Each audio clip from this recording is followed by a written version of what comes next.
Tanse, Sego, Wayne Bojo, Makwagish Gadendishnika, Shikandodem, Kugan Dunchba, Yuma German, English, and Dao. My spirit name is Sun Bear. I am Cayugan from the Haudenosaunee, the Six Nations, or people of the Longhouse, and I am also German and English. So in a thought, I'm walking inclusion. I'm three different sets of ancestors from different parts of the world. I wanted to welcome everybody today in a good way and bring us together one mind. To start that off, I'm going to use a ceremony that many Indigenous people here in Turtle Island use and light a bit of sage. The smoke from that is used for purifying mind, body, and spirit. In part of the ceremony, in some of the ceremonies where we wash our hands spiritually in that smoke, take some over our eyes, our ears, our heart, our mind, our body, and bring ourselves into focus, leave negativity outside of this circle. And by doing so, we're telling ourselves one thing. We're telling all of ourselves something, that everything we touch, we're going to touch with our hearts. We're going to speak from our hearts. We're going to look at things with our hearts. We're going to think with our hearts. And very importantly, we're going to listen to one another with our hearts. I think when everything goes through that filter, the good things will be kept and the negative things will be left behind. So when we do this, that idea of sitting in a circle together, that old style of looking in at the fire burning in the center, that we all have a different point of view and see things differently from our points in the circle. And we combine all those things, when we speak those things and share that knowledge and wisdom together, we all gain, we're all gifted. And when we receive gifts like that, to put them in our heart and carry them to others to share and learn and listen from. So all these things coming together, all these ideals, the concept of inclusion, to me, which talks about being intercultural. Intercultural says a dialogue between. When we have a dialogue between people, we eliminate silos. We dissipate those imaginary borders. We come together and build relationships. We form allies. We form a bond between one another. And that only leads to more sharing, more caring, more understanding. So I wanted to welcome everybody in that way in this brief little ceremony and say that while you're here, listen to each other with your hearts. Share with your hearts. Store things in your hearts. Take them back and share them with others. And enjoy this time together because it's unique. It's special. So, miigwech for listening to me.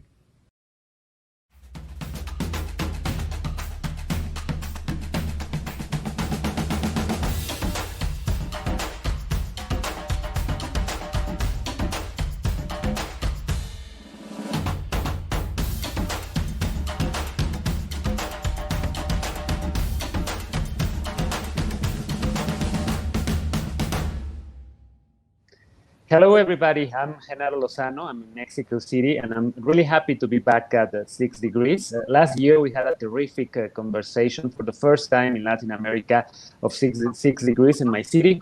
And this year, of course, we're having a new kind of conversation digitally because, of course, what's happening in the world.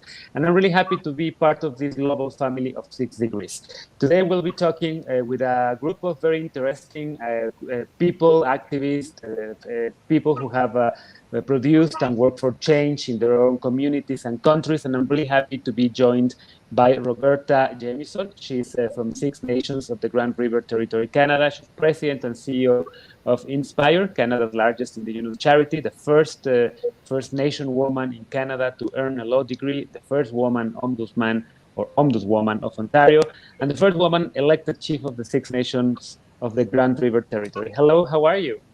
Sego, I am fine and happy to join you from my home community. I'm so happy to meet you. Welcome to 6 Degrees.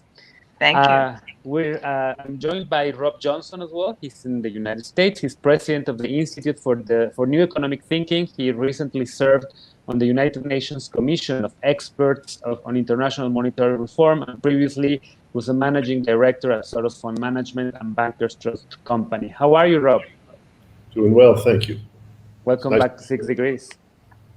My pleasure. We're joined by Serpil Mijatli, chairwoman of the Social Democrats and member of Parliament of Schleswig-Holstein, Germany of Turkish descent. She was the first Muslim to be elected to the state parliament in 2009. And we also joined by Ijoma Oluo. She's in Seattle. She's a writer, speaker, and internet yeller. Her best-selling book, So You Want to Talk About Race, and her writing in publications around the world has made her of one of the U.S. most sought-after voices on race relations. How are you, Yoma? I'm doing well. Thank you. I'm so excited to meet you all. We'll be having first conversation, a few minutes of talk with Roberta and Ijoma, and then Serpil and Rob will join us in a few minutes again. Of course, we're seeing a lot of things happening in the world right now, and I think that with the turn of the century, we're starting to see maybe the beginning of a new era. I'm not sure if that would be the correct term to put it, but we've seen a lot of things happening in the world, not the global war on terror, and then movements in the Middle East, the Arab Spring, Occupy Wall Street, a new rise of the feminist movement, LGBTQ activism everywhere, racial justice, climate change, and so on. And of course, we're facing right now a global sanitary health crisis, the pandemic that is hitting the world in different ways. But I wanted to start this conversation, Ijoma, by thinking of what's coming next, of a future in which maybe after this pandemic goes away, or maybe after we find a cure for it, we start to talk about the urgency of constructing a new world. How do you envision that? What's your ideal of the future that comes after what we're facing now? I think it's really important to recognize that right now there are protesters out in the street. We're in the middle of an uprising that's really asking for new systems. It's asking for the destruction of systems that have been harming BIPOC populations for hundreds of years. And so where I am excited is that we, in many ways, are moving past the discussion of can these horrifically oppressive systems be changed and altered in a way to make them slightly less violent and oppressive, to can we build something better? I cannot, of course, perfectly envision what liberation would look like because we are all shaped by our times. So what I am fighting for right now is shaped by an oppressive viewpoint. And the future generations will pick up on what we're doing now and move that ahead. But I will say that I know we can't get to a free society with our prison industrial complex still standing. And we can't with exploitative capitalism still running. So we are looking at, really massive change around economic systems, around how we view punishment and rehabilitation, mental health services. We would need to have universal health care around the country. We would need to reframe education from an anti-colonialist perspective. And so, it really looks like valuing people, and it looks like valuing people enough to deconstruct systems that are doing harm and rebuild things that show that, we see each individual, we see cultures, and that everyone has the right to shape the society around them, not just those in power. Roberta, your turn. How do you envision, what do you think of a radical future? What would be Roberta's dream about what's coming next? Well, I have to say I'm very excited at the prospect of building a different world in the future. At a time of crisis, people are down, and what we see are rising expectations as a result. If you look at history, the Vietnam War, the rise of individual rights recognition, following that, the rise of feminism, LGBTQ rights, here in Canada, the rights of many different populations, and the Charter of Rights and Freedoms, these all came out of a dark period, I think. We're in yet another one. So I'm very excited at the prospect of creating a new future, and a future that I believe and am determined to see includes Indigenous peoples around the world. Not as one of the group, but as people, as Indigenous people with particular values and solutions and approaches that the world can benefit from. So I want a future that will embrace us. Our people believe we're responsible today in our decisions for the seventh generation whose faces we can still see coming towards us. This is not a romantic notion. This is a very real, achievable and a yardstick that, let me tell you, over the years that I was chief in my community, I had to look in the mirror every day and say, what am I doing today to make the life of the seventh generation a better one? But I think we don't think this way today in society. Mhm. We're very zero-sum. We're very polarized. So one thing that has to change if we're going to create a future together is to start identifying the shared goals. And I think out of a time of fear, which we're in today, comes an opportunity to pull together to build a future where we all can thrive and be healthy and see ourselves surviving in the future together. Sure. I see a common concern in both of you, and that is the fact that change needs to be produced through decades. We have seen the Black liberation movement in the U.S. Starting back in the 18th century, and of course a new wave in the 20th century, and today we're seeing a new one, no? And of course, racial inequality is still there. It's still producing a lot of pain, still producing a lot of inequality. Is it also because of our expectations grow every year more, and we're not finding this change as fast as we want? How do we get there? How do we manage to fulfill our rising expectations with the change we need to get? How would you start to that conversation, Roberta? Well, I think we have to acknowledge that what we've done thus far is deal with some of the legal apparatus around discrimination. That was pretty low-hanging fruit. What we have not done is put in place effective structures to hold ourselves accountable. Structures that people can believe in, that are outside the box. And at the moment, we have really a crisis in confidence and trust in the society, in our structures, whether it's national structures or even in more recent times, international structures. And so I think we've got to start embracing the real challenge that's there. We need new structures. So real tangible goals are important. Incremental change is vital. But we've got to be moving towards the destination where we want to get to and measuring ourselves. That will keep the people in believing change is possible, and that will keep society accountable for the change. So those are some of the key first steps I see. I mean, I would say that people have been fed up for a very, very long time. You know, we have multiple generations of activism, people who gave their entire lives saying that we need change.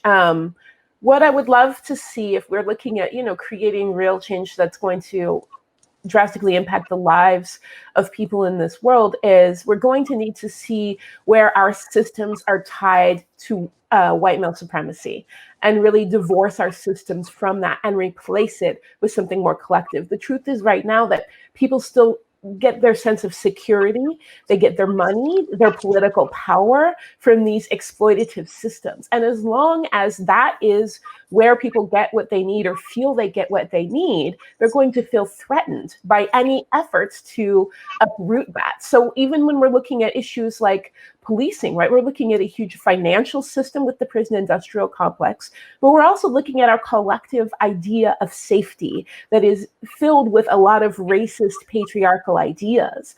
And so the work has to happen twofold, where we have to divorce our city budgets, our local budgets, our money making from these enterprises, but we also have to reframe what we think safety is. Is safety where we lock entire populations away, or is safety where we provide services for, culturally relevant services for communities, right?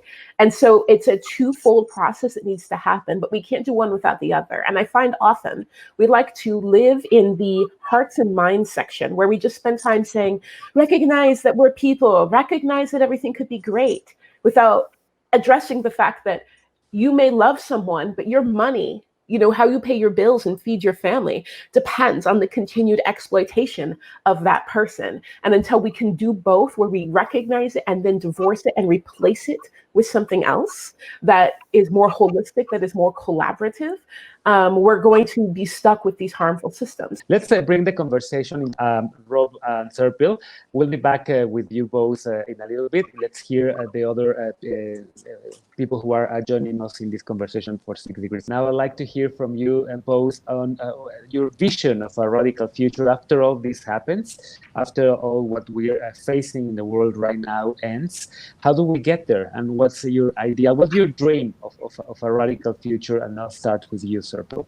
We have now many things to do with the pandemic in Germany, and in the government we take some way for solutions, and we see that we have not the answer for all the things we had.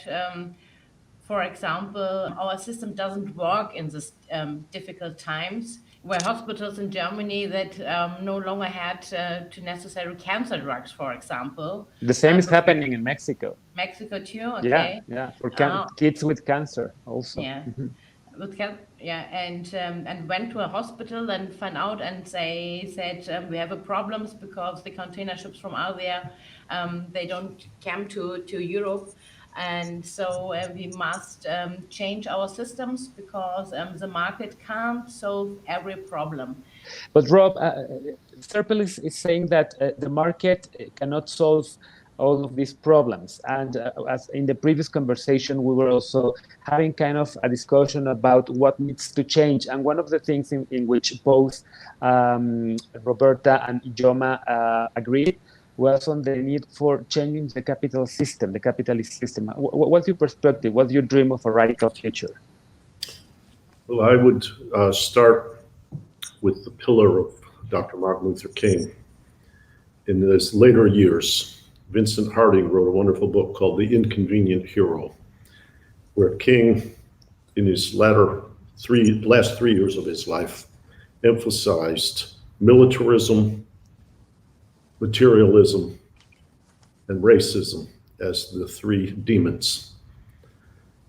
Racism could be broadened to otherness of all different forms to incorporate many of the polarities and prejudices we see today.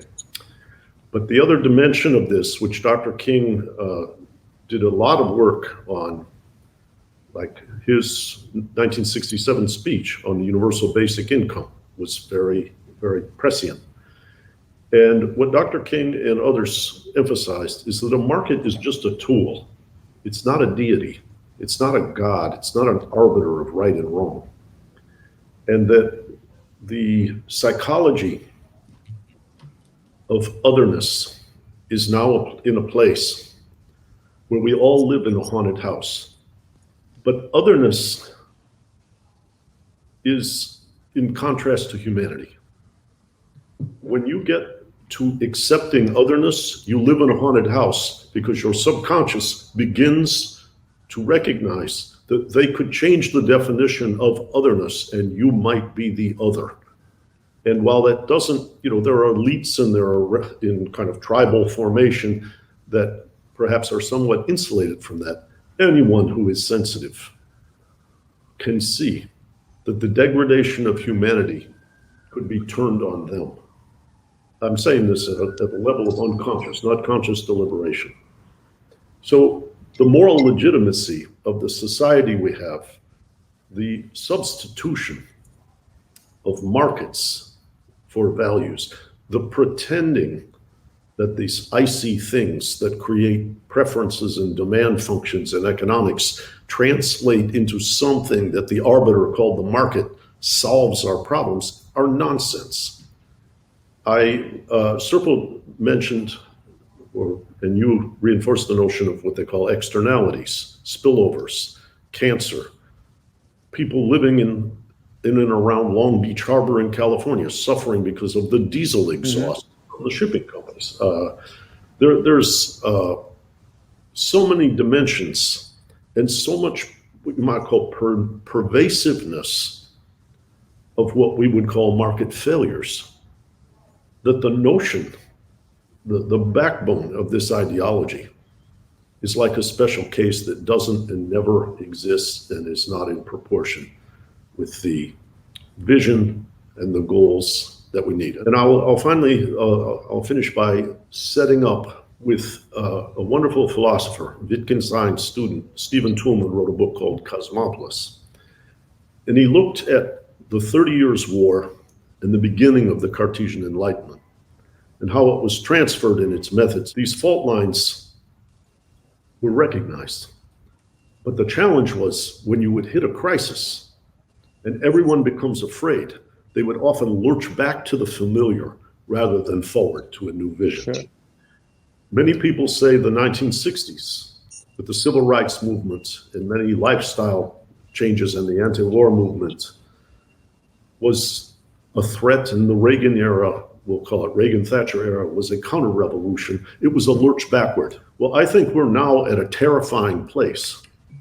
We can see what's wrong, but how can we together re-envision a humanity and support each other in moving forward? I totally agree with you, Rob. And let me get back to Serpil, because I think that at least, if I'm not wrong, you found a way to change that. You ran for office. You were working at the restaurant and then suddenly said, I want to get involved. I want to produce change. I want to end things the way they are. And you ran for office and you successfully got to it.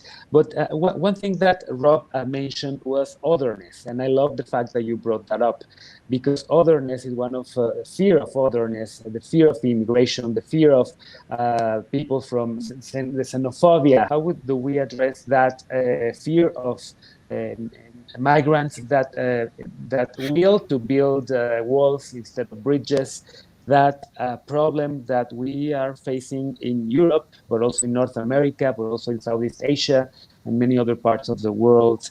What would you do about it, Serpil? How would you produce change? What would be your preferred strategies for that? First, I will say that I'm a supporter to working inside the structures.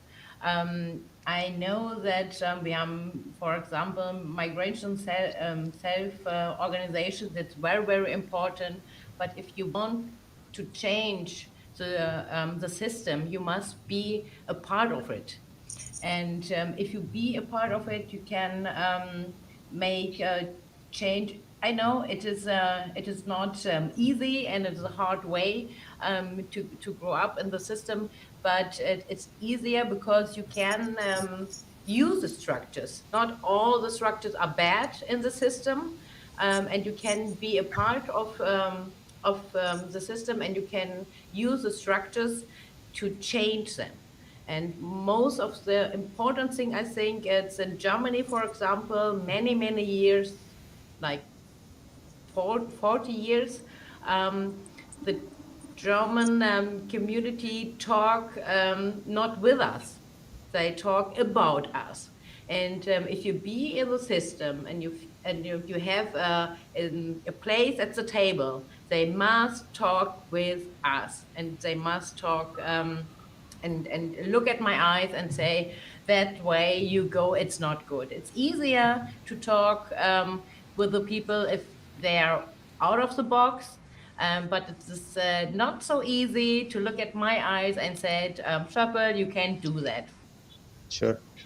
Before bringing Roberta and Roma into the conversation, let me go back to Rob, because Rob, Serpil believes in changing the system from within.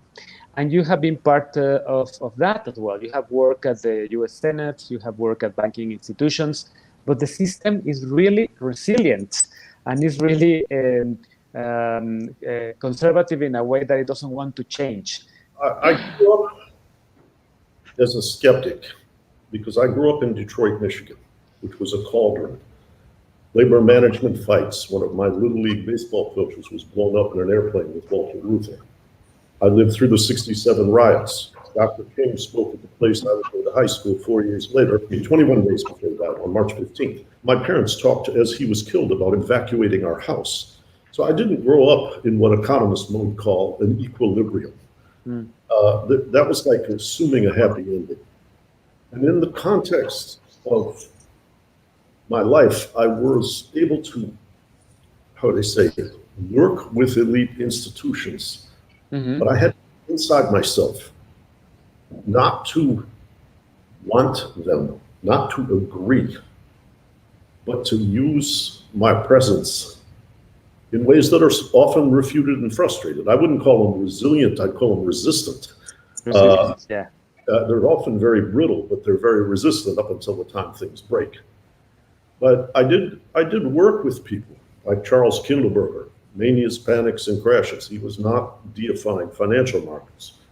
George Soros has a very challenging perspective because he grew up in the turmoil of Nazi-invaded Hungary. And so I think there's a moment of frustration that pierces through me over and over again, where I just want to jump outside. But I also want to be a channel of the outside to the inside. And but you're right. Your challenge that you present to me is that there are many people who think their bread is buttered or their career is enhanced or whatever by not changing, even when the hideousness is hiding in plain sight. First, I just want to talk a little bit to what's been discussed here about whether or not we do work in or outside of systems. And I'm going to first quote Audre Lorde in "The Master's Tools Will Never Dismantle the Master's House." It is really important that we remember that while there is, of course, some work necessary in these powerful systems, that we do not attach ourselves to systems that for hundreds of years have shown that they depend on the violent exploitation of vulnerable populations. The truth is that these systems will continuously fight change. And in the United States, we're seeing this right now. We're seeing a threat to our, ability to even hold an election because we are so wed to the idea of disenfranchising certain populations of voters. So it's important to recognize that yes, these powerful systems, some people have to work within, but if you find yourself wedded to those systems or thinking those systems can actually be saved, chances are you're not on the right side of history, because for hundreds of years, those systems have proven that they cannot. And so we have to do both. There always has to be people outside of the system pushing for something new and better. Systems built off of the blood of exploitation cannot be saved. We can do what we can within them while they are powerful to try to save what we can, but there must always be an effort to tear those systems down and build something that is more, that cares for people. Change only happens when people see it in their self-interest to change. Full stop. So if you can market that inside, and I think some people do it well, go for it. I think the inside needs the pressure from the outside, the skillful pressure that understands opportunity, seizes opportunity, but sees realistic, pragmatic steps forward as mini successes. Right now, I believe we have a confluence of circumstances that provides a great opportunity for major change in structures. It's because of a couple of things. One, what are we going to do post-COVID?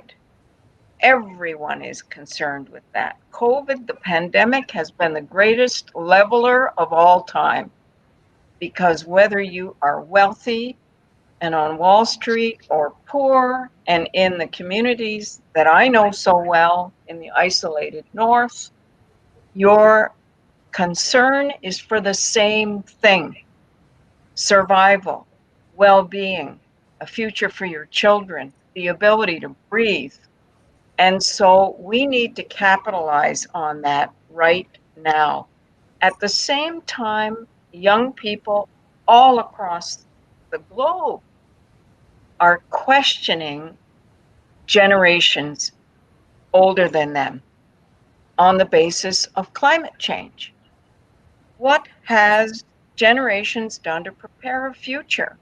So when you get fear, when you get challenging, questioning, great levelers, and then you get events such as the George Floyd event, which the reaction, it's visceral.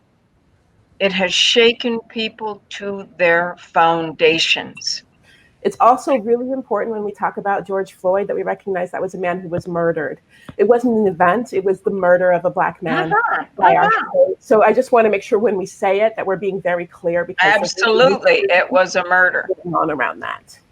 All of this I see as elements of setting the stage to craft a bold and courageous future.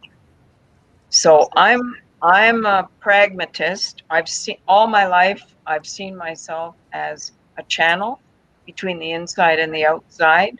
I'm a mediator by nature and by culture. And I can see the values of all the forces around the table, but the timing has to be right. You can't craft a solution for the future with everyone involved unless they're motivated to do it and see it in their self-interest. Right here, right now is the time. It's in people's self-interest to work together, or we're not going to survive in a healthy way for the future. The insights that Roberta shared with us, one relates to a parable, which may or may not be true, between Martin Luther King and Lyndon Johnson. He did, with intensity, go to the institutions, including the White House. Lyndon Johnson is said to have said, "Make me do it." You need the outside to make me do it on the inside. Even if it's right, there's resistance. I need your help from the outside. Right. Suspend your cynicism. Take this crazy political system where I always say we've now commodified social design, where money and power and corporate strength govern rather than representation of people conferring legitimacy onto a market system. We're in a place now where the fuel in the fire is huge, and it's time to act. It's not time to think about acting, it's time to act. Let me just bring into the conversation one thing that you said, Roberta. You were a pragmatist, and there are, of course, people who believe themselves to be more idealist, and some others who believe to be more pragmatist. Whereas, as Rob said, you always need somebody from the inside to produce change, because change also happens, or mostly happens, within formal institutions. So you need somebody to open the door and to help and to get and to open the door for a movement to produce change. At least that's how marriage equality was achieved in Mexico. It was pushed by LGBT activists from outside of the system, but it was produced by a door that opened in Mexico City's Congress by some public officials, by some legislators who were elected just like you, Serpil, who is working within the system, and who I believe that you also position yourself as an agent of change, as a pragmatist. And what's next? Once you're in power, how do you help? How do you open the door to the movements that are actually pushing for it? Yes, this is. I think this is really my job, to be a role model for other communities, for other migrants, for girls, for example, and they see me. It can be works in Germany to get this position that I have now. In Germany, it's not so. It's a low threshold to get in the party and make so the change in the system. I don't know how it is in Mexico or in other countries, but in Germany it's not so hard to get in the party, and it's if you are the first, it's not so easy. I say it. You have a strong way and you work harder, and so I want to help and I want to empower other groups to take the way or come in the debate with us, and I think it's became better solution then if we are in our um, in our way we make politics to get the best solution, and we need all the communities and all the people in the community to get good solutions, and we see it in that pandemic. Roberta says it's if you're poor or rich, old, young, woman, or like we all need us to get good solutions, and I think this can be the way. And this is I think I said I want to be a part of the solution. And John, I know that you always look at the previous activists, at the previous generations, at the previous advocates that are building activism. What do you think we can learn from those, specifically for the people who were protesting in 2012, 15, 17, for what we're facing today? You know, I think that it's important to recognize that what we're seeing right now in the United States around the Black liberation movement is really two generations of activists coming together. In this internet age, our generations of activism are very short. So we have the 2012 through 2015 generation of activists who are now tutoring younger generations in this particular moment. And that is important because we had the systemic incarceration of activists in the 60s, 70s, and 80s that really locked us away from that intergenerational knowledge in many important ways. And so the ability to build these structures and keep going are important for a couple of things. One, because of course, the things that we're asking for, we do not get overnight. And it is important that when these moments come and people are out in the streets, that we already have a platform that we're speaking to, that we know exactly what changes we want to see. But I think it's also important to recognize about this particular generation and what we've learned from the past is through our embracing of intersectionality, which of course was coined by the great Dr. Kimberly Crenshaw, the idea that we do not leave people behind. We talk a lot about pragmatism, but it's important to recognize that pragmatism is often carried out on the backs of the most marginalized of our populations. And we find that even when we make progress, that often people who are more marginalized within populations we aim to serve are left behind or even further harmed than they were before. This generation of activism demands different, demands better. It demands that all of the solutions we put forward are not leaving disabled people, queer people, women of color behind, that we are pulling everyone forward with us. And I think that that is really hopeful, and it's something that I hope we continue to embrace. It can seem divisive, it can seem slow, it can seem impractical. But the truth is that when we bake oppression into our movements in the name of pragmatism, we end up becoming oppressors. And that is not what I think anyone doing this work wants to be. And where we can look at past generations and see the absolute amazing work, the care, the thought, we should also look to who was shut out of those past movements, who was erased, and say, what can we do to make sure that we are honoring everyone's work, everyone's sacrifice right now as it's happening, so that we don't end up being those cautionary tales in our history books, and so that our solutions are truly effective. And I really believe that intersectionality, dreaming big and recognizing that fundamentally, we cannot move forward without saying everyone deserves liberty. Everyone deserves to thrive in our society. And we will not compromise the lives of our most marginalized people in the name of progress. Sure. Roberta, what do you think of this? The fact that that Ijoma is talking about intersectionality, which is actually one of the goals of any movement in order to be successful, in order to discuss all the different oppressions that a person or a group or a collective can face, and also about the idea of what this new generation of activists is pushing forward. You were talking previously about 7 generations of First Nations activists who push for change and who produce change. But now we're seeing a new wave of activists everywhere in the world pushing for what Ijoma just mentioned. What do you think of it? Intersectionality is absolutely vital in all of our approaches. I was on the first Gender Equality Advisory Council to the G7 Summit a couple of years ago, and Canada was the host. I'm glad to see it's continued. And we insisted that any discussions, and we were successful in getting discussions, the first time to discuss a consideration of gender, and beyond that, intersectionality. That is absolutely essential. I also think, though, and this is controversial, this is sensitive, we need to hold up mirrors to our own communities, in our own communities, on these topics of intersectionality. Because in some of our communities, we've learned well the lessons of the oppressor. And we are part often of keeping these systems going. Why? Because we got let in the door. And so we need to be brutally honest. When I say I'm pragmatic, I'm concrete. I know what change is, and I know it's achievable, but not the whole globe is not going to change tomorrow. Am I driving for that? You bet I am. But will I identify small wins and take them as a way of fueling greater energy for progress? Oh, yes, I will.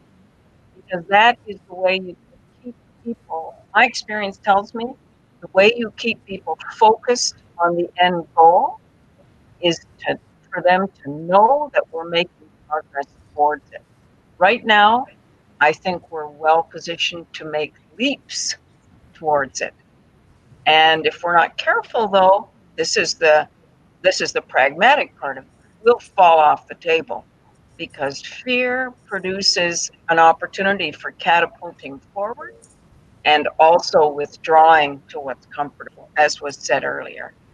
And we need to make sure we keep that door wide open, or else it will slam shut. And that's why we need the inside of Circle, we need the outside of Idioma, we need everybody as part of any change movement. But structural change is possible in our lifetime. I have no doubt about it. Rob, do you agree with this and concrete tactics to produce that change, examples that you can share with others?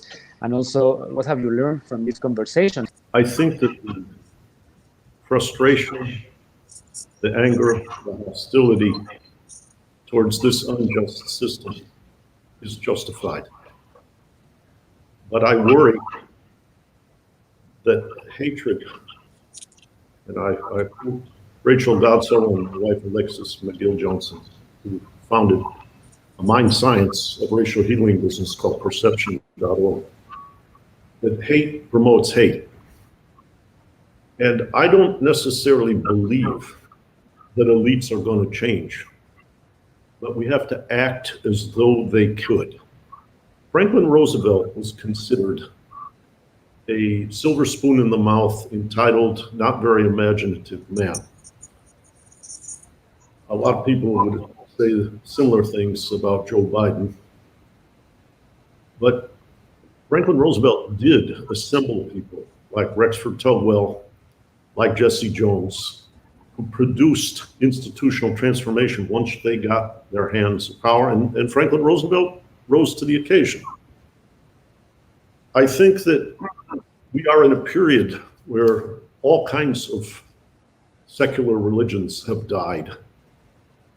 The notion of the free market, the notion of the American dream and opportunity being pervasively available to everyone. There's a very controversial man from the 1950s named R.C. Zaner. He was very controversial in the Middle East. But he wrote that the loss of faith in a given religion does not by any means imply the eradication of the religious instinct. It merely means the instinct temporarily repressed will seek an object elsewhere. The object elsewhere is a better vision of a society. And all of these people who've been hurt, all of these people who've been abused, have the sensitivity to be the designers. I go back to where I started. Dr. Martin Luther King and A. Philip Randolph. They didn't create a budget to take care of Black oppressed people. They created the Freedom Budget for All Americans, which was designed to enlist and inspire a better design of the fiscal uses of the United States budget than the Vietnam War and the neglect of urban areas and other things.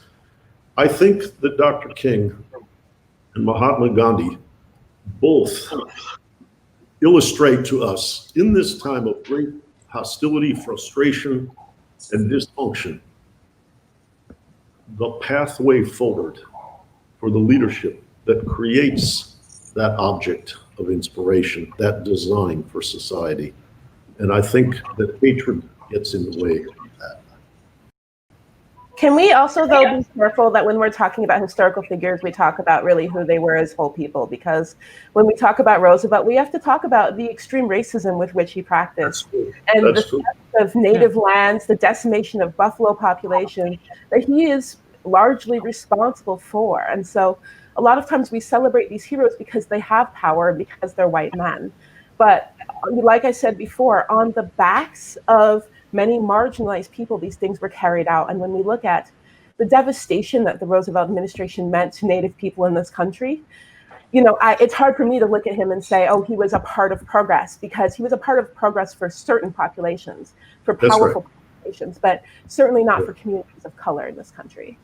Yeah, and also for Asian communities, there were internment of Japanese Americans during World War II as well. Circle, the same question goes for you. What kind of strategies and tactics would you push for?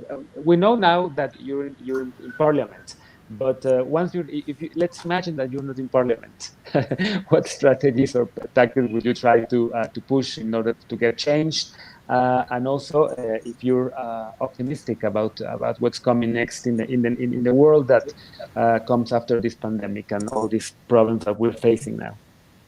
I see that most of the young and famous people from Fridays for Future, we have next year election in Germany, and they run to the elections. I don't know if it is in USA too.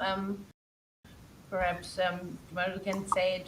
The activists in America goes and run to the parliament too, or they say no, we want to be activists outside the parliament. I see in Germany that most of them want to use the organization, want to use the parties to make the change in the parliament. Ijoma, let's go back to you. Let's kind of imagine the opposite. Are you running for office? No, or what tactics do you prefer? Obvious, but that I have no intention of working within our systems anytime soon. You know, I honestly, I do believe and I appreciate the people who take on the very difficult work of working within our systems. These systems exist, and as much as I would love to see them disappear, and I would absolutely love to see them all torn to the ground and replaced with something better. I recognize that right now they are impacting the lives of people around the world, and therefore there are people who have to work within them. It will always be my job to be outside of those systems and pointing out that our goal does not lie within these systems, and that we have to continuously push for something better. You know, I want people to recognize this. All of these systems are human-made. Right? All of these systems were made by people who are no better or smarter than us. And that means that we can imagine something better. We have to recognize the ways in which we've been duped and the ways in which all of us, regardless of race or gender or sexual orientation, are being harmed by this system. The way in which we are benefiting is a lie that we've been sold. It's the lie that if you play out your part, you will benefit in ways other people do not. Well, without recognizing, of course, that most of the benefits of these systems have already been siphoned up to major corporations, you know, to the uber elite and wealthy, and we're really fighting for scraps. And until we recognize that, the lies around race, gender, sexuality, and class that have been told us in order to make us play a part in this exploitative system, we're going to, you know, continuously fight each other on this. So we have to recognize this, but we have to pay attention, of course, to historically how we've been tied to stories around racism, around sexism, around ableism in order to play these parts so we can dismantle it. But I do appreciate people within the systems, but I will always be critiquing them. I look forward to protesting all of our progressive leaders and saying they can do better, because that's the only way we do better is by continuously saying, don't get tied to these systems. You are still accountable to us. We have a bigger vision for change than what may be available right now. We're actually now in the final part of this conversation, so we'll give each one of you a couple of minutes just to give us your final thoughts, if you didn't get the chance to interject, and also asking you if your minds or perspectives are changing in this crisis and in which way. So I'll start with you, Rob. Well, I think that in this crisis, we do need a change in the composition of leadership, more women, more people of color, more sensitivity to the breadth of humanity, more indigenous people, Native Americans, they call in the United States. The second thing we need is to derail the role of money in politics because it thwarts sensitive representation. Those systemic changes, along with voter suppression, gerrymandering in the United States, are attempts to, it's not even otherness, it's attempts to make ineffective human beings in the collective design of our society. And we've got to go beyond personality. I think Donald Trump does a lot of hideous things. But do we scrutinize previous administration, of which our Democratic nominee was the vice president, and wonder if they weren't the co-authors of the despair that led to Donald Trump by playing an inside institutional game? So I think it's changing the incentives, and it's changing the people who are the visionaries and the designers. Roberta, your final thoughts on this conversation, something you might want to add up, and how has your mind and perspective changed throughout 2020? Well, first of all, Rob's given me a list of books to go back and read and reread and discover. Thank you for that. And Ijoma. 2020 has been a very difficult, challenging year, I would say, for everyone. Ijoma talks about the murder of George Floyd. Murdered and missing Indigenous women and girls is something, and men in Canada and amongst Indigenous people around the world is not new. What is new is the reaction, the response that we're seeing right now that has really galvanized the world. And I think that presents in that tragedy the opportunity. Our people, let me share as a final thought some of our beliefs. We believe in the importance of keeping a good mind in everything we do. Keep a good mind, be constructive, build, find opportunity, take it where you find it, and make something positive out of it. We see our world, ourselves in relationship to one another and to the environment around us. And we look for ways of building a future where we can focus on the things that we have in common.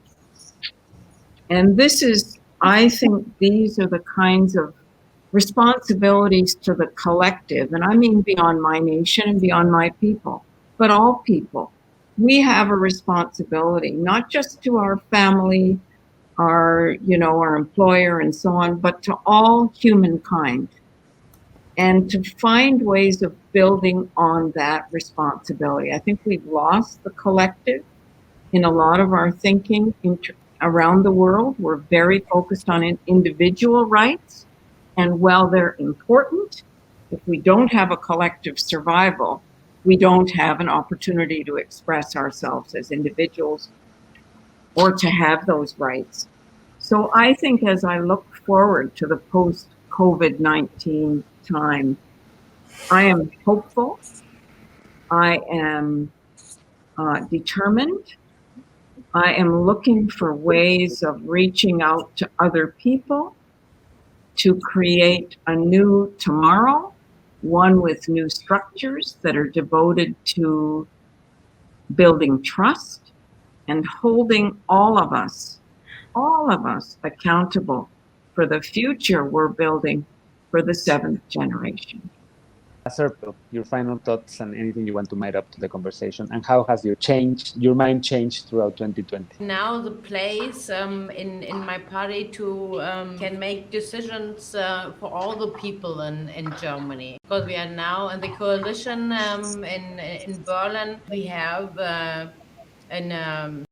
for the children in Germany a bonus for €300 to give them in the crisis, because we see that families need help in the crisis. We do that now, and I know, or I see that I can be a part of them and make good solutions for the kids or for the families or for the communities. And it is very important to make many perspectives in politics to give them. And so I think I can do it now, and I help other people in the communities to grow up in the parties or be a role model for them. And I hope I can help them or make a good way for the other people. But I think that it's my part now. I can do it. Ijoma, your final thoughts on this conversation, something that you might want to add up to the conversation, and how has your mind, your perspective, your empathy changed throughout this year? You know, this has been an incredibly tough year, especially to be, I would say, Black American, to be, facing the double blows of disproportionate impact from this pandemic, while also still facing steady, if not increasing state violence, has been incredibly difficult. But what has been keeping me going, honestly, is seeing the energy of our young protesters and watching, them say still generation after generation that they believe that we can create change. And if their whole lives have been defined by these moments, I think about people who were coming of age, young Black people coming of age as Trayvon Martin was murdered, coming of age as Mike Brown was murdered, and they still believe we can have change, then who are we to say that we can't? Who are we to dishonor that activism and that hope with pessimism? We have to fight. We have to fight like every Black life matters. We have to fight like the life of every marginalized person in our society is vital to our success as not only a country, but as a world. And so I want people to look at that, to look at generations of activism and find hope and find their peace and say, this is where I touch this system. This is what's happening in my town, in my neighborhood. Know what's happening. Know what's happening in your schools, know what's happening in your cities, know who's making money and who isn't, who's being locked away, who's being harmed, and pick a spot to get to work. Say, I have access here. I can go to this city council meeting here. I can have these meetings at work here. I can show up with friends at these protests, but do something. Honor us. Honor our sacrifice. Honor our fight. Honor our faith that honestly the world is lucky to have, because it's been over 400 years that we've been fighting this system, and we're still here saying it can be done. Well, thank you so much to you, Serpil. Thank you so much to you, Ijoma. Thank you, Rob, and thank you, Roberta. Thank you so much for 6 Degrees for the invitation, for being with you this year. It's been quite a privilege to have this conversation with all of you. I learned a lot. And to all the people who follow us, who have lost a loved one throughout this pandemic, our hearts are with you.